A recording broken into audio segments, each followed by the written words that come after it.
Hey guys, welcome back to the next video. आज आप एक ऐसे प्लेटफॉर्म पर पढ़ने आए हैं जहां पर हम आपको केवल न्यूमेरिकल क्वेश्चन बस नहीं कराते, हम आपको थ्योरीज भी कराते हैं।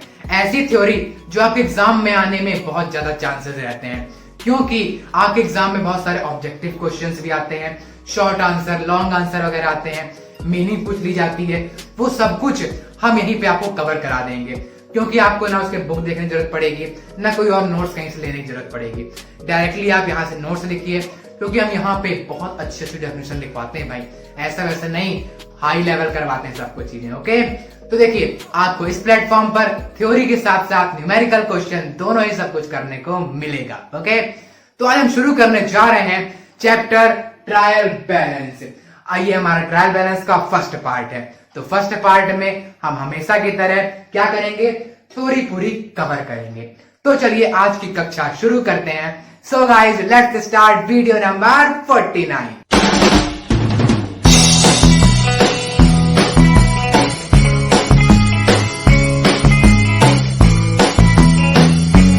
तो चलिए ट्रायल बैलेंस की शुरुआत करते हैं उसके मीनिंग के साथ।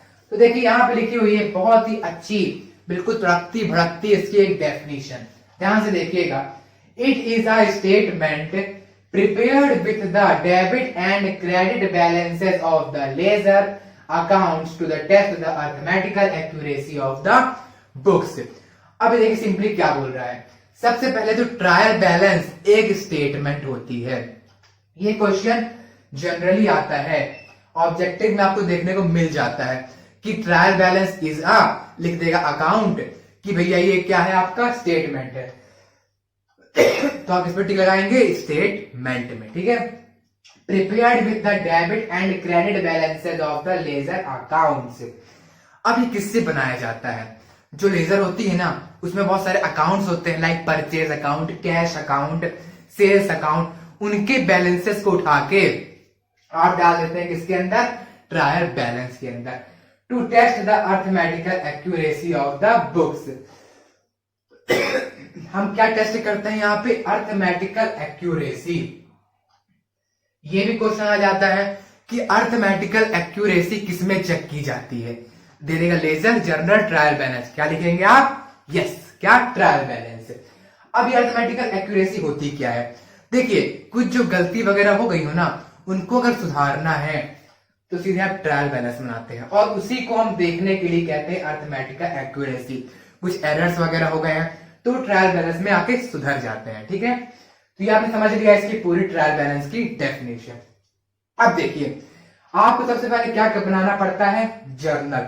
सबसे पहला काम जर्नल होता है, ये हमने सीख लिया है, यानी कि टिक लगाना, ये हमने सीख लिया।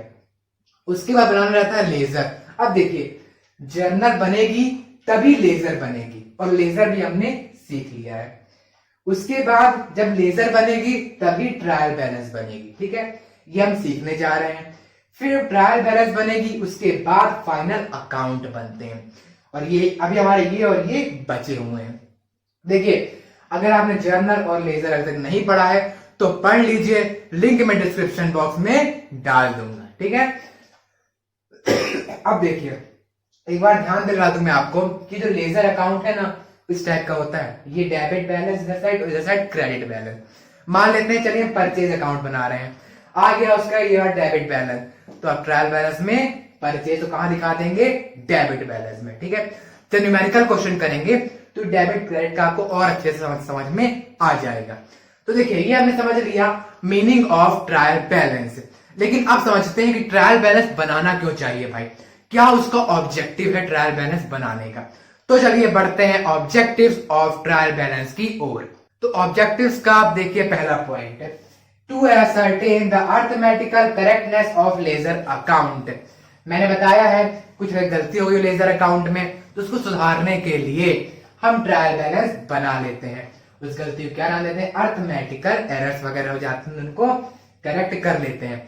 अब बोलेंगे कि भैया मान लेते हैं कि हम गलती नहीं हुई, तो क्यों बनाए ट्रायल बैलेंस? क्या तुमको पता रहता है कि मैं गलती किया हूं? पता रहता है क्या? नहीं पता रहता। तो ट्रायल बैलेंस बना लोगे तो सेटिस्फेक्शन मिल जाएगा, हाँ भाई कोई गलती नहीं हुई, और अगर कोई गलती हुई हो सुधर जाती है वहां पे, ठीक है। उसके बाद आता है to help in preparation of final accounts. अब देखो ट्रायल बैलेंस बन गई तो फाइनल अकाउंट बनाने में इजी हो जाता है। सीधे सीधे देखा, अच्छा डाल दिया वहां पर, ठीक है। उसके बाद समरी ऑफ ईच अकाउंट। अब देखो जो आपकी वो होती है ट्रायल बैलेंस, वो एक समरी दिखा देती है लेजर के बहुत सारे अकाउंट। अब देखो लाइक लेजर होते हैं ना, लेजर में परचेज अकाउंट बनता है, sales account, machinery account, cash account, bank account, salary account, wages account, commission account, rent account, GST के सभी अकाउंट। यानी लगता है मेरे को हजारों अकाउंट बन जाते होंगे भाई। अब हजारों अकाउंट बनाने के लिए कितने सारे पेज लगते होंगे, चलो मान लेते हैं लग जाते होंगे 500 पेज, आराम से लगते हैं भाई, 500 पेज आराम से लगते हैं। और ट्रायल बैलेंस में क्या रहता है, मान लो 1000 है ना, तो केवल लगेंगे 1000 लाइन्स। 1000 अकाउंट है तो 1000 लाइन लगेगी, और 1000 लाइन के लिए मुश्किल से कितने चाहिए, 20 पेज। 500 से हमने 20 पेज पे ही क्या कर लिया, निकाल दी सभी अकाउंट की समरी। तो इस कारण से समरी ऑफ ईच अकाउंट हमें ट्रायल बैलेंस के से मिल जाती है। अब देखो यहाँ पे केवल 20 पेज में मिल गई और यहाँ पे 500 पेज में समरी मिल रही थी। अब 20 पेज में मिली तो क्या कर देगा, इजिली कर देगा, क्या बनाने के लिए, फाइनल अकाउंट बनाने के लिए, ठीक है। इन सभी कारणों से हम ट्रायल बैलेंस बनाते हैं। इतना समझ में आ गया आप लोगों को, बोलो हाँ। तो चलिए बढ़ते हैं अब आगे। तो देखो अब हम बात कर लेते हैं लिमिटेशंस ऑफ ट्रायल बैलेंस के बारे में। ये एक ऐसा कॉन्सेप्ट है लिमिटेशन जो बहुत बच्चों को समझ में नहीं आता जब वो अपने आप से रीड करते हैं। और भाई आए भी कैसे, क्योंकि यहाँ पे जितने भी आपके कॉन्सेप्ट्स हैं ना, वो आने वाले चैप्टर से लिए गए हैं, जिसका नाम है रेक्टिफिकेशन ऑफ एरर्स। अगर जिन बच्चों को आ गया हो उनको बहुत बढ़िया, और जिनको नहीं आया हो तो चिंता ना करो भाई, 50% आएगा, अच्छा चलो 20% आएगा ना, बहुत है। बाकी 80% हम कम लेकर आएंगे जब रेक्टिफिकेशन ऑफ एरर्स चैप्टर पढ़ेंगे। जब मैं पढ़ता था ना भाई, तो मेरे को भी मुश्किल से 30% क्लियर हुआ था, सही बताऊं तो, और 70% बोला था कि बाद में पढ़ेंगे ना जब आएगा। तो एक नया चैप्टर आ गया रेक्टिफिकेशन ऑफ एरर्स। जब मैंने उसको लाइन बाय लाइन पढ़ा तो लिमिटेशन ट्रायल बैलेंस के एक साथ मेरे को क्लियर होते गए। चिंता मत करना, बट मैं एक बार समझा देता हूं कि होता क्या है लिमिटेशन। देखो पहला है errors of principle arises due to incorrect application. अब देखो बता देता हूं एरर्स ऑफ प्रिंसिपल क्या होता है, ये कब अराइज होता है, जब इनकरेक्ट एप्लीकेशन। एग्जांपल ले लेते हैं भैया, देखो लाइक परचेज टू कैश, ये किसकी एंट्री होती है, ये होती है परचेज कर रहे होते हैं कैश में, ओके। ये आपने एंट्री कर दी, लेकिन आपने क्या किया, धोखे से गलती मार दी है। आपने यहां पे डाल दिया कैश और नीचे डाल दिया परचेज, यानी cash account debit to purchase account. ऐसी एंट्री होती है क्या, नहीं होती। तो आप क्या कर गए, प्रिंसिपल के खिलाफ हो गए। प्रिंसिपल क्या कहता था कि जब भी कोई एसेट्स बढ़ेगा तो क्या होगा, डेबिट होगा, जब भी एसेट्स घटेगा तो क्रेडिट होगा। जब परचेज करते हैं तो कैश घटती है तो कैश क्रेडिट होनी चाहिए, लेकिन एरर्स आपने कर दिया, क्या कर दिया, डेबिट कर दिया, तो आपने यहां गलती कर दी। इसी एरर को कहते हैं एरर्स ऑफ प्रिंसिपल, ठीक है। और ये एरर आपका ट्रायल बैलेंस में दिखाई नहीं देता। आपके ट्रायल बैलेंस बोलेगी सब चंगा है भाई, कोई दिक्कत वाली बात नहीं है, तो यहाँ पे लिंक गलती हुई है लेकिन ट्रायल बैलेंस सही बता रही है, तो भाई गजब हो जाएगा यहाँ पे। तो यही लिमिटेशन है ट्रायल बैलेंस की पहली, ठीक है। उसके बाद सेकंड आता है एरर्स ऑफ कंपेंसेटिंग। अभी कंपेंसेटिंग एरर क्या होता है, one mistake is compensated by other. जब एक मिस्टेक दूसरी मिस्टेक से कंपेंसेट हो जाए, यानी न्यूलीफाई हो जाए, जीरो हो जाए, तब भी ट्रायल बैलेंस को कोई फर्क नहीं पड़ता, वो सही का सही ही दिखाएगा, भले ही गलती हुई हो, ठीक है। इतना हो गया हमारा। अब थर्ड आता है transactions completely omitted not disclose in trial balance.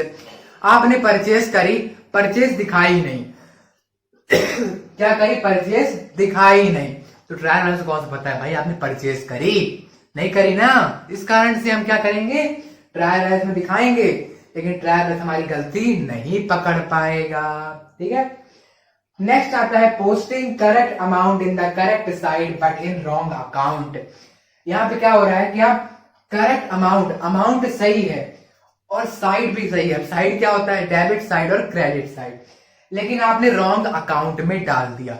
Like यही वाला है, हम परचेज कर रहे हैं, देखिए हम परचेज कर रहे हैं टू कैश, ये एंट्री होती है, और अमाउंट था मान लीजिए 100 रुपए को परचेज किया, इतना क्लियर। अब देखो यहां बोल रहा है कि अमाउंट सही है और डेबिट और क्रेडिट भी सही है, लेकिन यहाँ पे अकाउंट अलग डाल दिया। मान लीजिए ले लेते हैं हम यहाँ पे सैलरी और ये लेते हैं सेल्स। ये देखो सैलरी डेबिट होती जब देते हैं और सेल्स क्रेडिट होता है ना। यानी हमने अकाउंट सही दिखाए और इनकी साइड भी सही है, अमाउंट भी सही है। तो गलती क्या है? गलती ये है कि परचेज की एंट्री ये नहीं होती भाई। परचेज क्या होती? Purchase account to cash account. लेकिन आप तो हवा में एंट्री कर रहे हैं, तो भी ये मिस्टेक नहीं कहता ट्रायल बैलेंस। ट्रायल बैलेंस बोलता है सब चंगा, कोई बड़ी बात नहीं है, रहने दो, मिस्टेक नहीं है। लेकिन ये मिस्टेक है भाई, आगे चल के दिक्कत कर सकती है। तो ये भी लिमिटेशन हो जाती है हमारे ट्रायल बैलेंस की। तो ये चारों एरर्स हैं और साथ ही साथ ये एक लिमिटेशन भी हो जाता है। अब देखिए समझते हैं कि इन सब का कंक्लूजन क्या निकलता है। देखो सिंपली ट्रायल बैलेंस की लिमिटेशन पकड़ो क्या होती है। जितने भी आपके अकाउंट हैं अगर वो दोनों साइड से ऊपर नीचे हो रहे हों, यानी दोनों साइड एरर्स में हो रहे हैं। मान लीजिए देखो मैंने बताया ये परचेज है, ये कैश है। अगर परचेज में भी कुछ एरर हो रहा हो और कैश में भी कुछ एरर हो रहा हो, तब ट्रायल बैलेंस नहीं दिखाएगा आपकी मिस्टेक, ठीक है। और मान लीजिए आपने कैश में लिखा है 10,000 रुपए और वहीं परचेज में लिख दिया 1,000 रुपए, तब दिखाएगा भाई, क्योंकि यहां पे क्या हो रहा है, कैश सही है, परचेज गलत है। इन दोनों में जब कोई एक चीज गलत होगी ना तो ट्रायल बैलेंस दिखाएगा आपने गलती करी है। लेकिन जब दोनों ही गलत हो गए हों तब ट्रायल बैलेंस नहीं दिखाएगा। तो यही मेन मुद्दा था पकड़ने वाली बात, ठीक है ना। बाकी ये सब तो ऐसा ही है, बस ये पकड़ के चलना। ऐसे ही नहीं भाई, ये तो मैं बोल दिया हूं, ये ऐसे वैसे तब बनेगा जब आप रेक्टिफिकेशन पढ़ेंगे। अभी आप इसको अगर नहीं समझ में आया तो उसके लिए मत पीछे दौड़िए, आपको समझ में कब आएगा, रेक्टिफिकेशन ऑफ एरर्स के टाइम, ठीक है। तो देखिए हमने यहाँ पे ट्रायल बैलेंस की मेन थ्योरी पूरी कवर कर ली है। अब बचता है एक सस्पेंस अकाउंट, उसके बारे में भी चलिए बात कर लेते हैं, और आज की वीडियो का वो लास्ट टॉपिक। तो देखिए अब सस्पेंस अकाउंट के बारे में बात कर लेते हैं। देखो it is the account to which the amount of being difference in trial balance is placed. भाई ट्रायल बैलेंस में नए नए सस्पेंस खुलते जा रहे हैं, एक ही नया सस्पेंस आ गया है। देखो क्या है, सिंपली में कहा जाए ये तो एक अकाउंट है। पहले तो ये क्या, इस अकाउंट में क्या रहता है, वो अमाउंट डाला जाता है जिसके कारण ट्रायल बैलेंस में डिफरेंस आता है। इस ट्रायल बैलेंस में डेबिट होता है और क्रेडिट होता है। अगर दोनों बराबर आ रहा है तो कोई दिक्कत वाली बात नहीं है। और मान लीजिए 100 का डिफरेंस आ रहा है, 100 रुपए का, तो कुछ कंपनीज क्या करती हैं, पूरा अपना लेखा जोखा खोलती हैं और देखती हैं कहां गलती हो गई। और अगर कुछ कंपनी चाहती हैं कि उनको जल्दी से जल्दी फाइनल अकाउंट बनाना है, जल्दी से जल्दी प्रॉफिट निकालना है, तो ये डिफरेंस आ रहा है ना 100 रुपए, इसको डाल देती हैं उठा के सीधा सस्पेंस अकाउंट में। किसको? सस्पेंस रहने दो भाई, किसी को पता चलने ही मत दो। तो ये 100 रुपए कहां चला गया, सस्पेंस अकाउंट में चला गया। यही ये परिभाषा कह रही है, यानी डेफिनेशन कह रही है। It is the account to which the amount being difference in trial balance is placed so that final accounts are prepared without delay. समझ गए इतना क्या बोल रहा है, कोई भी डिफरेंस अगर आ रहा हो सस्पेंस अकाउंट में डाल दो, अगर आपको जल्दी से जल्दी फाइनल अकाउंट बनाना हो। अब देखो मान लो इधर आ रहा है आपका 1,000 रुपए, मान लेते हैं, और इधर आ रहा है 900 रुपए। इधर साइड कम आ रहा है, इधर साइड कम आ रहा है, तो 100 रुपए इधर जोड़ दो। तो इधर 100 रुपए जोड़ोगे, किस नाम से जोड़ोगे, इधर जोड़ोगे सस्पेंस अकाउंट के नाम से। तो इधर वाला सस्पेंस अकाउंट क्या बोलेंगे, डेबिट सस्पेंस अकाउंट, ठीक है ना, डेबिट साइड का हो गया। और इधर साइड जोड़ना हो तो क्या आएगा, क्रेडिट सस्पेंस अकाउंट। बस इतना ही है सस्पेंस अकाउंट। अब देखो यहां से हमने ट्रायल बैलेंस पूरी आपकी खत्म नहीं कराई भाई, केवल थ्योरी पार्ट खत्म कराया है, न्यूमेरिकल पार्ट अभी बचा हुआ है। तो अब अगले वीडियो से हम करेंगे ट्रायल बैलेंस के न्यूमेरिकल क्वेश्चंस। जो ट्रायल एंड न्यूमेरिकल क्वेश्चन है वो 2 पार्ट में डिवाइड कर देंगे। पहले कर देंगे हम विदाउट जीएसटी वाले, विदाउट जीएसटी, और फिर कर देंगे विद जीएसटी। यानी मैं देखा हूं कि बच्चों में क्या रहता है, किसी बुक में दिया है विद जीएसटी वाले और किसी में दिया है विदाउट जीएसटी वाले। अब मैं बना दूंगा विदाउट जीएसटी वाले, कोई बच्चे बोलेंगे भैया हमारे में जीएसटी है, और कुछ का बना दूंगा जीएसटी वाले तो बोलेंगे भैया जीएसटी नहीं है। तो मैंने बोला दोनों बना दो भाई, दोनों को मजे दे दो। देखो अब आप बोलोगे भैया मेरे में जीएसटी है, मैं क्यों देखूं? भाई एग्जाम में आपके ये वाला भी आ सकता है, ठीक है ना, और जिनके में ये है ना, ये वाला भी एग्जामिनर दे सकता है, बोलेगा ए भाई जीएसटी अब आ गया, सीख लो, ठीक है ना। इस कारण से आपको दोनों सीखना बहुत जरूरी है। तो अगले पार्ट में हम सीखेंगे विदाउट जीएसटी, उसके बाद सीखेंगे विद जीएसटी, ठीक है। और एक बात और यार, सब्सक्राइब कर दो, अपना आप कमेंट छोड़ दो जो आपको पसंद आया हो ये पार्ट में, और कोई डाउट हो तो भी कमेंट करके मुझे बता दो, या फिर डिस्क्रिप्शन बॉक्स में मेरे इंस्टाग्राम टेलीग्राम की लिंक दी गई है, वहां मुझसे कनेक्ट हो, और वहां भी आप मुझसे अपना डाउट पूछ सकते हैं। कोई भी क्वेश्चन में आपको डाउट हो रहा है उसकी एक फोटो क्लिक करके मुझे भेज दीजिए, और फटाफट से मैं आपको उसका सॉल्यूशन प्रोवाइड करवाऊंगा। और भाई एक लाइक कर देना, और साथ ही साथ इसको इतना दूर तक शेयर करो कि आपके स्कूल का हर बच्चा जो कॉमर्स लिया हो, 11वीं में हो, वो मुझसे पढ़ सके। देखो भाई मेरी तबीयत खराब है तो मैं आपको पढ़ा रहा हूं, क्योंकि पढ़ाई नहीं रुकनी चाहिए। ओके, तो चलिए यहीं से करते हैं वीडियो एंड। तब तक के लिए स्वस्थ रहिए, मस्त रहिए, पढ़ते भी रहिए। Bye bye, have a good time.